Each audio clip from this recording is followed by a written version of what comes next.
Alright, in this video I'm just going to do another circle example. So we have this circle. It has it has 2 points on a diameter. A and B are 2 points on the diameter. We have 5, 0 and negative 5, 0.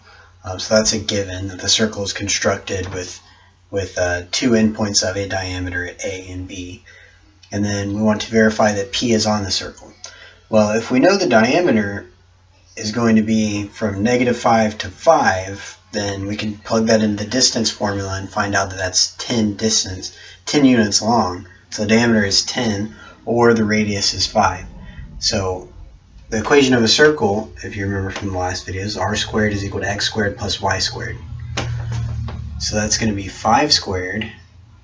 And if we want to verify that P is on the circle, then this formula should hold true for P, that point. So 5 squared should be equal to negative 3 squared plus 4 squared. So P is, the x and y value of P is negative 3 and 4. And this is going to be 9 plus 16. 25 is equal to 9 plus 16, and it is. So P is a point on that circle.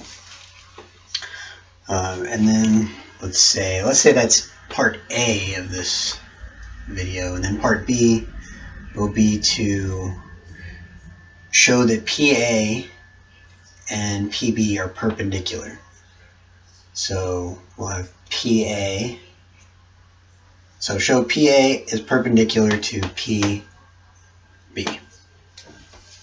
So if two lines are perpendicular, that means their slopes are going to be the negative of the reciprocal, or the negative of the multiplicative inverse. So in order to show that, first I need the slope of PA and PB. So we have our let's see.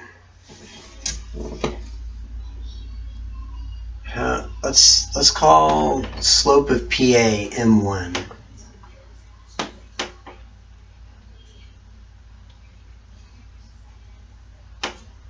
And M2 is going to be the slope of PB.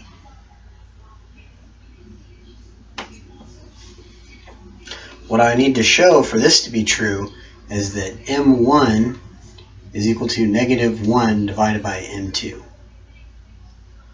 So over here I'll just solve for M1 and M2 really quickly. Slope of PA.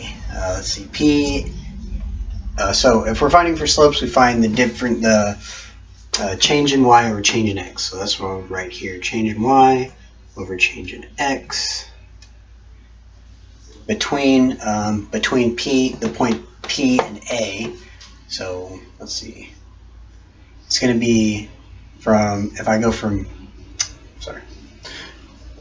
4 minus 0 is 4. And then negative 3 minus 5 is negative 8. Or this is negative 1/2. I'm not going to write the delta y delta x for this next one. Or I guess I can. So it's delta y over delta x. Just so we can get used to that terminology. Okay, so the change between P and B, now I can start at B and go to P. So 0 minus 4 is negative 4. And then negative 5 minus negative 3 is negative 2. Or that ends up being 2. Okay, and just in case anybody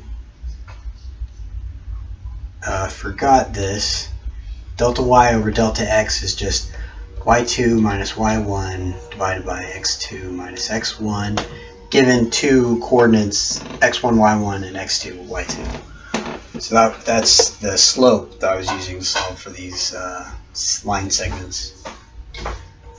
So then it's just a case of verifying that M1 is negative 1 divided by M2.